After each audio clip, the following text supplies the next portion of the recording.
Electrolux, ora è il turno dei lavoratori. Nel pomeriggio l'accordo è stato ratificato alla presenza del Presidente del Consiglio Matteo Renzi. Dopo oltre 6 mesi di vertenza, gli esuberi scendono a 500 dai 1000 inizialmente previsti, con uno stop ai licenziamenti fino al 2017 e il via ai contratti di solidarietà.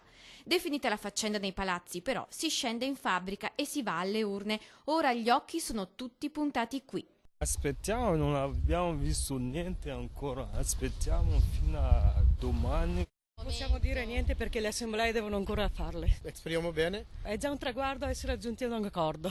In parte sollevati, ma ancora preoccupati, comunque in attesa di sapere le condizioni e di conoscere i dettagli del piano. Il 19 maggio nello stabilimento di Porcia e il 20 nello stabilimento di Susegana si terranno le assemblee, il 20 e 21 il referendum. Ma sono già noti quelli che potranno essere i principali nodi da sciogliere, fra tutti l'aumento della velocizzazione delle linee.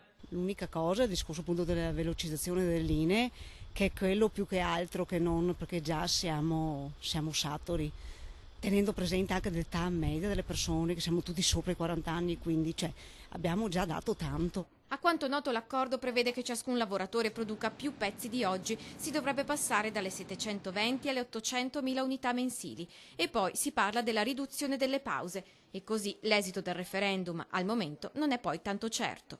È da vedere, insomma, più di tanto non mi sbilancio.